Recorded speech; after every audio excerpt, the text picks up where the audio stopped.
विचलित ना हो महाराज, वो अवश्य आएंगे।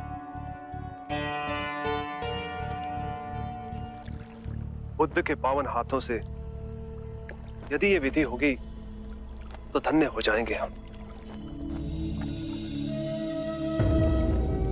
महाराज, बुद्ध आ गए।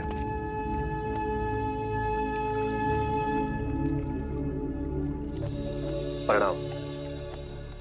एक विनती है आपसे। कहिए राजन। पिछले कई दिनों से मेरे स्वप्न में मेरे पिताश्री आ रहे हैं। मैंने ब्राह्मणों से भी इसका अर्थ पूछा तो उनका कहना था कि तुम्हारे पिताश्री को शांति नहीं मिली, उनके लिए पूजा करनी होगी, यज्ञ संपन्न करना होगा। आप तो परम ज्ञान का स्वरूप है, तो विनती है आपसे कि पूजा विधि आप ही के हाथों से हो, जो मेरे पिताश्री तक पहुंचे, उन्हें मुक्ति मिले, जीवन मरण के इस चक्र से वो मोक्ष पाले। अवश्य राजन। आप मिट्टी के 2 घड़े मंगवाइए, एक में घी भरवाइए और एक घड़े में कंकड़ पत्थर भरवाइए, और उन दोनों घड़ों के मुंह कपड़े से बंधवा दीजिए और उन्हें लेकर नदी के तट पर आइए। मैं वहीं आपकी प्रतीक्षा करूंगा। मैं भी इसका प्रबंध करता हूं महाराज।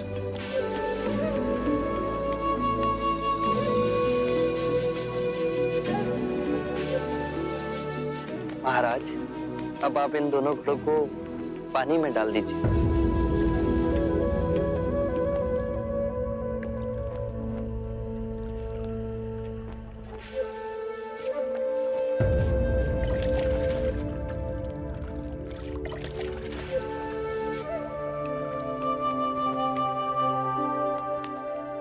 महाराज, अब इन दोनों घड़ों को आप तोड़ दीजिए।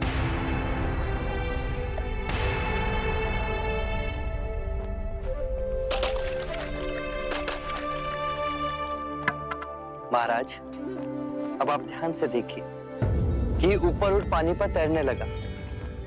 अब बताइए, मेरे या किसी और के पूजा पाठ करने से क्या यह घी नीचे बैठ सकता है? असंभव। ये तो घी का स्वभाव ही नहीं। सत्य कहा आप। उसी प्रकार किसी भी पूजा पाठ, विधि विधान, कर्म कांड के द्वारा पानी के अंदर डूबे हुए कंकड़ पत्थर क्या ऊपर आ तैर सकते हैं? नहीं बुद्ध, ये तो प्रकृति के नियम के विरुद्ध है। तो हम प्रकृति से भिन्न कैसे हुए? हम भी तो प्रकृति का ही रूप है।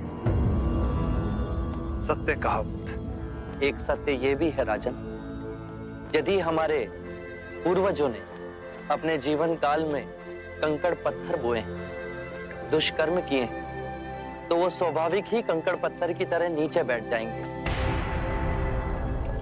और यदि उन्होंने अपने जीवन काल में सत्कर्म किए तो स्वाभाविक ही घी की तरह ऊपर आ तैरने लगेंगे। जो बोएंगे वही काटेंगे। परंतु इस शरीर रूपी जीवन काल में ही नहीं, अपितु इस शरीर रूपी जीवन काल के पश्चात वाली यात्रा में भी हम जैसे कर्म करेंगे वैसा ही फल मिलेगा। अब बताइए, इस प्रकृति के नियम को कोई पूजा पाठ, कर्म कांड, विधि विधान, यज्ञ हवन मिटा सकता है? राजन, मैं भी इसको नहीं बदल सकता। केवल अच्छे कर्म ही मनुष्य की मुक्ति का द्वार खोलेंगे। एक ऐसी तलवार है आपके हाथ में जो एक क्षण में सारे झूठ काट केवल ज्ञान को प्रकाशित करती है। ना जाने कितने जन्मों और भटकता में यदि आपकी कृपा ना होती, इस एक क्षण में आपने अपनी अदृश्य तलवार से मेरे अहंकार का सर भी काट दिया। धन्य है प्रभु।